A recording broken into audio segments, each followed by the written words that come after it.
Hi, welcome to Learn and Master Guitar, Session 2. We're going to cover some very important concepts today that all guitarists should know.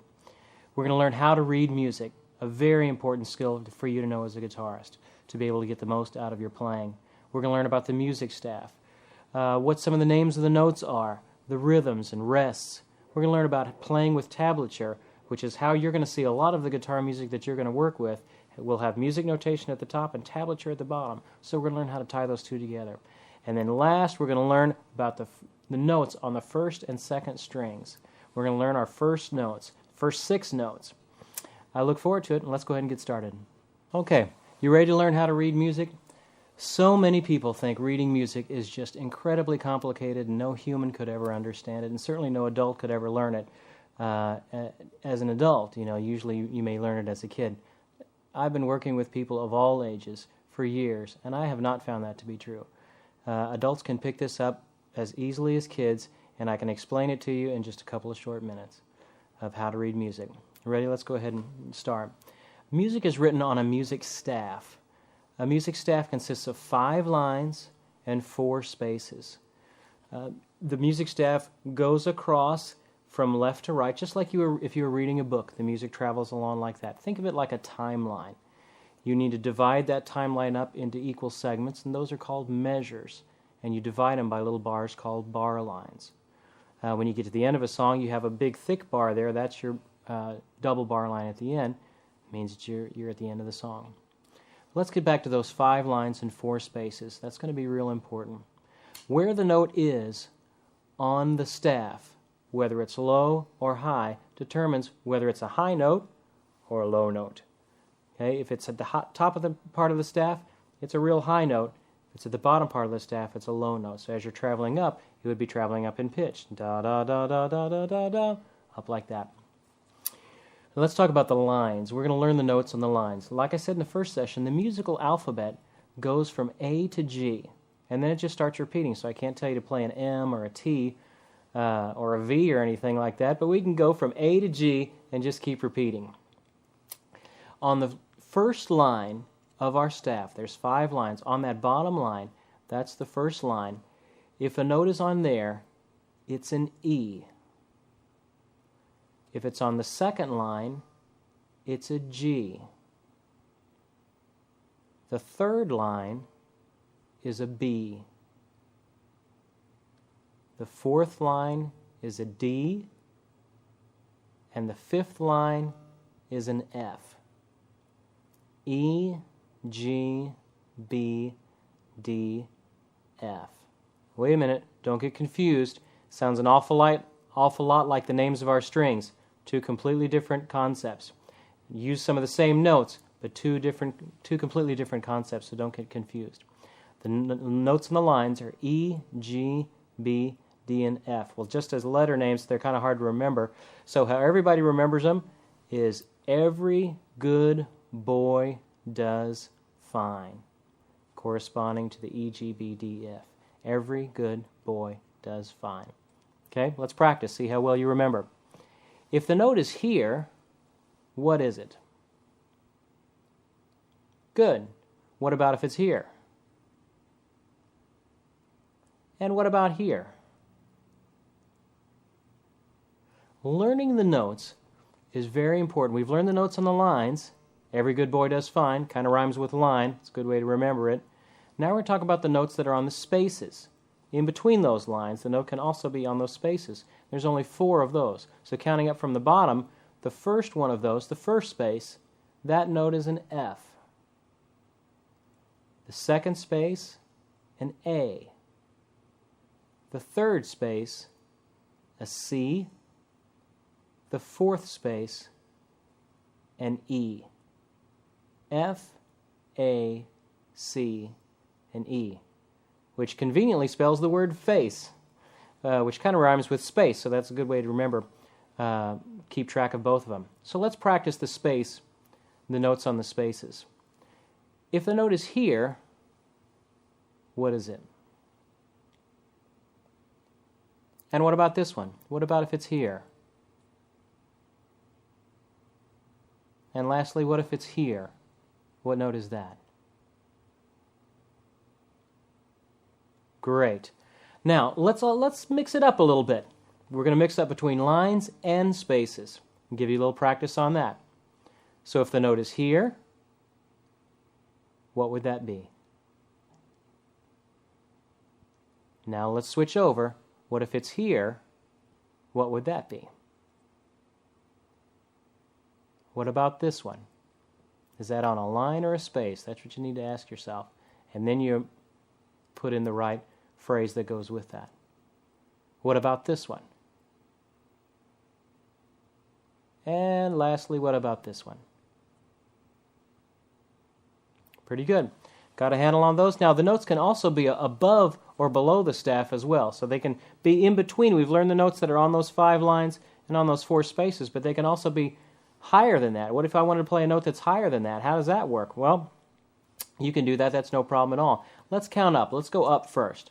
So let's start. Here's a D. 4th line. And then let's go up 1. What would this one be? Well, that would be an E. That's that top space. If we go up 1 more, we're on that top line. That would be an F. Now, if I want to go higher than that, I put my note up on top of that top staff. And what do you think that one would be? Well, let's figure it out. D, E, F. The next one would be G. Now, if I need to go up higher than that, that's no problem at all. Although, I can't just have my note hanging up here in space. I have to add a line to it. So you kind of have a reference point of where it is in relationship to the other lines. That little line is called a ledger line. And it's very important. Now, let's go down. Let's go the other way. We're going to start on let's start on a G. On that line. Now we're going to go down 1 more. This is the first space. That would be an F. Now we're down to the first line. An E. Now if I go 1 more underneath that, what do you think that one would be? Now we're going in reverse. It's a little bit trickier. G, F, E. This one would be a D. And if I need to go down a little bit further, if I go down 1 more, of course I have to add my ledger line there, and this would be a C. Now we're going down backwards in the staff. Okay, so there's the names of the notes. If it's on a line, every good boy does fine. If it's on a space, F-A-C-E. If it's above or below, you just have to count them up and add up from there. Now let's learn about rhythm. All right, let's talk about rhythm now. Rhythm, it tells us how long the notes are. Notes come in different lengths. We're talking about the lengths of the notes now. You still with me? I haven't bored you too much now on the music reading end of things. Let's go for rhythm just for a couple of minutes, and then we'll get into some guitar playing. The first note we need to learn about is the whole note. That would be an open circle, nothing inside, no stem on it or anything, and that gets 4 beats. Whole notes get 4 beats. I wish there was a good way you could do this other than memorizing it, but I don't know. You just need to memorize it. Whole notes get 4 beats. That would be 4. So if I'm counting, it would be 1, 2, 3, 4. That would be a whole note. If I was playing it, it'd be something like this. 1, 2, 3, 4. That would be a whole note. A half note is an open circle, and it has a stem on it. Now, the stem will point either direction, either up or down. It doesn't matter which way the stem points. The stem can point up or down. What matters is that it has a stem. If it has a stem and it's an open circle, it's a half note, and half notes get 2 beats. So we've talked about whole notes get 4, half notes get 2. Okay, let's talk about 2 more. If it's a filled-in circle and has a stem, blackened out circle and a stem, that's what's called a quarter note. And he gets 1 beat. Think of it like a whole dollar. A whole note is filled with 4 quarters. 4 quarter note gets 1 beat, so it takes 4 of them to fill up a whole dollar. Half notes get 2 beats, so it takes 2 of them to make up a whole note. Now the last one we're going to talk about is an 8th note. He gets a half a beat, so it takes 2 eighth notes to make up 1 quarter note, 2 quarter notes to make up 1 half note, 2 half notes to make up 1 whole note. Don't get lost in all that. It's just a couple things you need to remember. Whole notes get 4, half notes get 2, quarter notes get 1, and eighth notes get a half a beat. We'll learn more about eighths in a coming session. We won't deal with eighths too much right now. Now let's talk about the measures. Inside of those measures, we have to have sound and silence. Sound is represented by the notes. Now we're going to talk about how do I want to notate if I want silence in there. Well, now we're going to talk about rests. With each one of the notes that we just went through, there's a corresponding rest that goes with it as well. It's just a little symbol that represents not playing for a certain amount of time. The first one we're going to cover is a whole rest, which looks like a dash that hangs down from the line. Whole rest gets 4 beats, just like a whole note gets 4 beats. The next one is a half rest. A half rest gets 2 beats, just like a half note gets 2 beats. Now, half rest, be careful, is a dash that sticks up from the line. Just to confuse you, they're just almost look exactly the same. How does everybody tell the difference? Well, the whole note has more beats in it, so it's heavier, so it hangs down from the line. That's how everybody remembers it. That's how I got through music school remembering it. So you got whole notes, whole rest, half notes, half rest. The next one is a quarter rest. Quarter rest kind of looks like an upside down lightning bolt looking thing. That's a quarter rest, and he's good for 1 beat. So if I want you to play for 1 beat, I give you a quarter note. Quarter rest for if I want you to be quiet for 1 beat, or be silent for 1 beat. Last one is an eighth rest. An eighth rest kind of looks like a backwards italicized 7. That's a symbol for that. That's an eighth rest, and that would mean that you are silent for a half a beat. Got it? Whole rests, whole notes, 4 beats. Half rests, half notes, 2 beats. Quarter rests and notes, 1 beat. Eighth rests and notes, a half a beat. Only 2 more musical concepts I need to teach you before we're off and running and learning our first notes.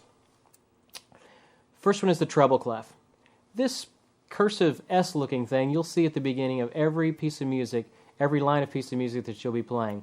All that is telling you is that the music you're about to see is written for guitar or flute or trumpet or clarinet, anything like that. That's a high in pitch. That's a treble clef. Make sure that is on the front of every piece of music that you play, and generally it will be. You won't need to worry about it. The next one is going to be the time signature. Right after the clef, you're going to see the time signature. It's 2 numbers on top of each other. Most of the time it will be a 4 and a 4. And that's just telling you exactly how many beats are going to be in each measure. The top number is the one that's important. It tells you how many beats are going to be in each measure. Think of it as a timeline. They have to divide it up into equal segments. The time signature tells you what they are. Now, the most common time signature that we play in here in the Western world is 4 beats per measure. You'll see a 4 and then a 4 on top of it. Okay? It's so common, folks just call it common time. Sometimes they even abbreviate the term common time to just be a C. So sometimes you'll see after that treble clef, sometimes you'll see a 4-4, sometimes you'll just see a C. All of it means the same thing to you, 4 beats per measure. All right, enough of all that music stuff. Let's get down to playing a little bit. All right, at last we're down to playing. Now we're finally getting to the good stuff. We're going to talk about the notes on the first string, that E string. There's 3 notes on that E string, okay, that we're going to learn today.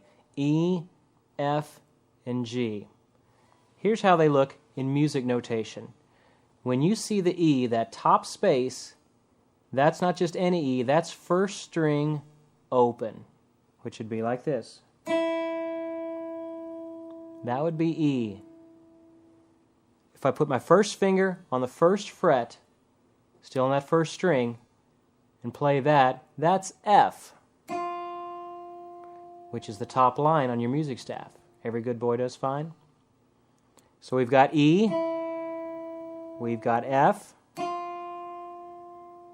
the third one is G. We come up to our third finger on the third fret, and that's G. So let's play them together. E, F, G. One more time. E, F. Good downstrokes with our pick. We're bracing with our hand. G. Hold it out. Keep that pressure on it nice and long. Good. E, F, and G. Those are the notes that we're going to learn on the first string. Now, let's do the first exercise that's in your book. you'll notice we're dealing with whole notes. How many beats do whole notes get? Whole notes get 4 beats. Okay? Now, as you're looking at that exercise, you've got the music notation at the top. You've also got your tablature notation at the bottom. That tells you where to put your fingers, or which strings are being played, rather, and where to fret the notes. Okay? So you get a little bit of both. You get the music notation and the other. And I would suggest that you go ahead and write in above those notes the names of the notes, because you'll learn all kinds of stuff now. You'll learn how to read music and to play the notes and where they're at on the guitar. Go ahead and write in the notes above those pitches for that first exercise. I've got the first couple written in for you.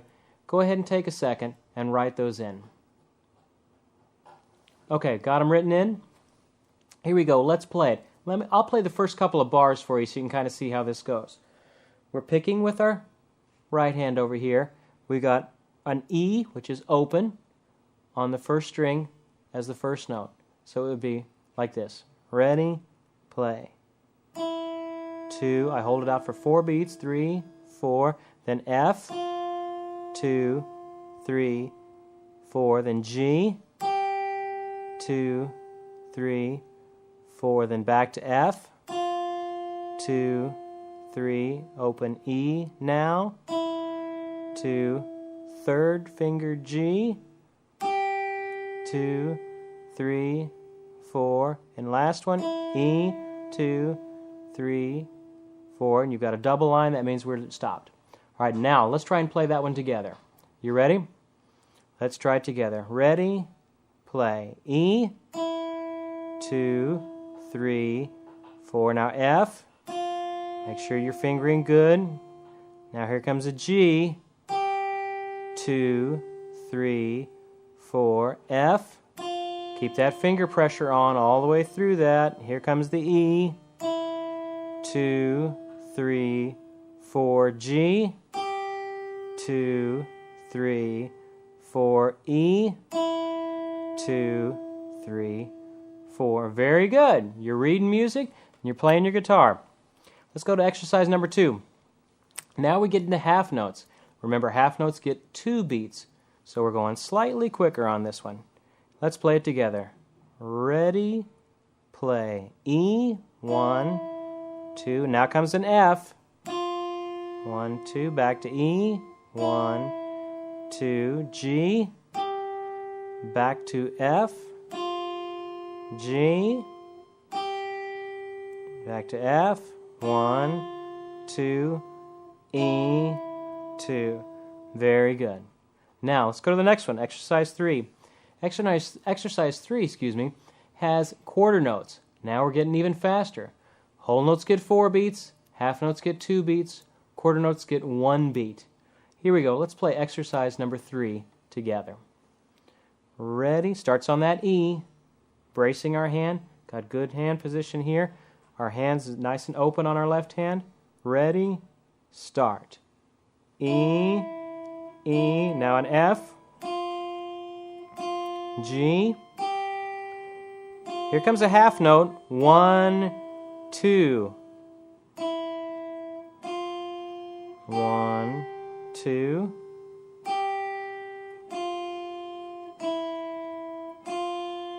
1, 2, 3, 4. Let's talk about how do you stop a note. If you've got an open string like this, and I want to stop it, well, how do I stop it from ringing? Well, I can stop it a couple of different ways. If I put my palm down on it on this end, I can stop it there. Or I can also just touch the strings with my left hand, and that stops it there. If I'm playing, let's say, a G, and I'm fretting the note, well, how do I stop that note? I can just let off the pressure, and it stops. I don't need to necessarily even take my finger off the guitar. I just need to let off the pressure, and it comes up. Let's do that last one, exercise 4. You ready? Starts on a G this time. Third finger, first string. Ready, go. 1, 2, down to E.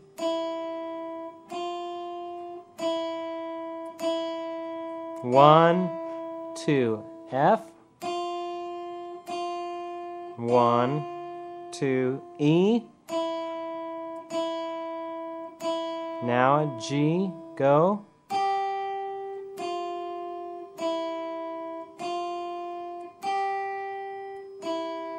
1, 2. Very good.